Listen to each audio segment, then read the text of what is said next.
All right, welcome back, everyone. In our last video, we set the scene here in the amazing Arizona desert. And now, as promised, we're diving straight into the heart of it. Josh, with everything you've been through recently, what truly sparked this idea? Or, in other words, what was the pivotal moment or realization that made you think, okay, it's time to share about this? That's a fair question. Thank you, Bryce. To be 100% candid, I lead my life, and I have for the last maybe 7 months, by a simple motto, a simple path, a certain way. I take the next right step. In Frozen 2, the movie, there's a song about it, but it really touched me, and I realized that every person has the light of Christ in them, and they know what the next right step is usually. I mean, most of the time, and even with some of the confusion. And I think that for me specifically, in that path, walking along as much with the influence of the Savior as I can, he has indicated that it was time. It was time to share, and time to see if we can lift some heads and bring some light to the darkness, and try to do those two things.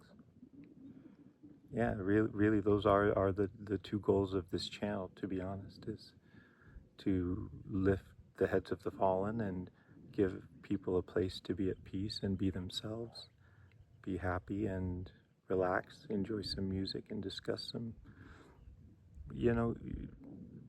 eternal truths, and find peace together. Cool. I think that's pretty powerful, Josh. Sounds like a lot has led you to this point.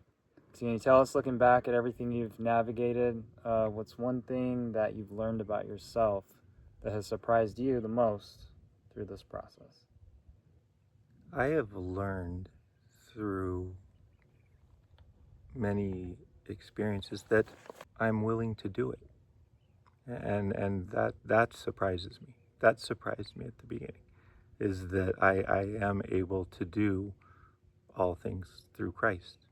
And the wonderful thing about that is, when I discovered that, is I don't limit myself, and he doesn't limit me. So if truthfully the Lord isn't limiting me and I'm not limiting me, who is? So I think the most surprising thing is that you really can do all things through Christ, and that I'm able to do many things that have really blown me away, have shocked me, and restructured and reframed my view of myself, to really see myself for who I am as a child of God, and full of power and light and love, and to come to the realization that that's who I am.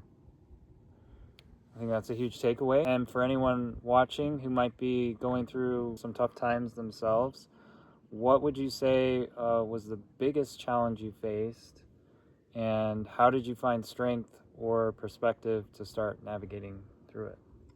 Following the Savior and doing the next right thing every single time took practice. It was a learning process. There was a massive learning curve of trying to interpret what I'm supposed to be doing and whether this was the next right step. And I had lots of second guessing and doubts and things that would flood my head.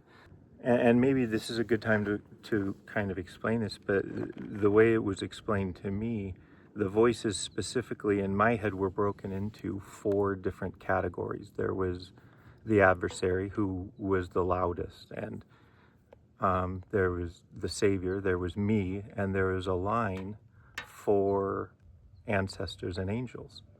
And when those 4 inputs, they all sounded like me in my head.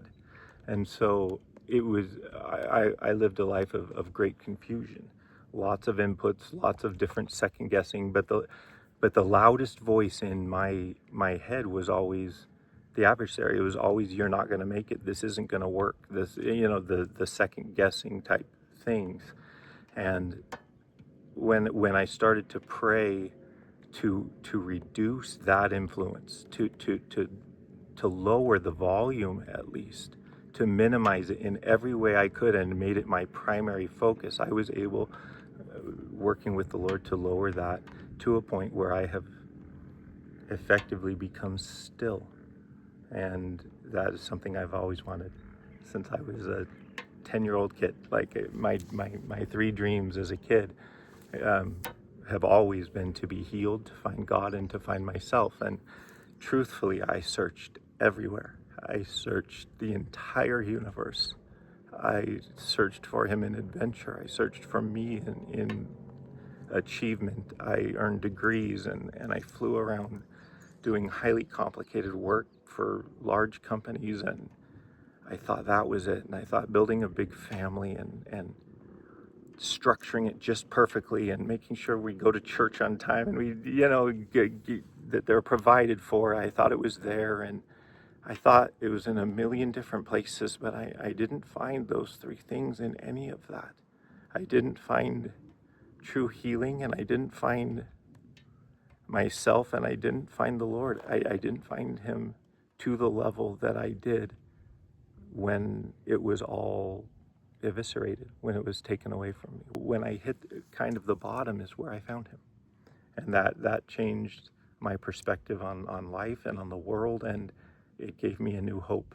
And that is what brightens my day and creates in me every day I wake up. It's like Christmas morning, and I'm excited to be alive. I'm excited to see where the day goes every day, and it's just been miraculous. Well, thanks for sharing, Josh. Your journey is clearly a source of inspiration. I think you've given them a good taste of what's to come here. So before we wrap up this segment, if you're enjoying this conversation and find it valuable, please remember to like this video, share with someone who might need to hear this, and subscribe channel to support his journey. Thanks.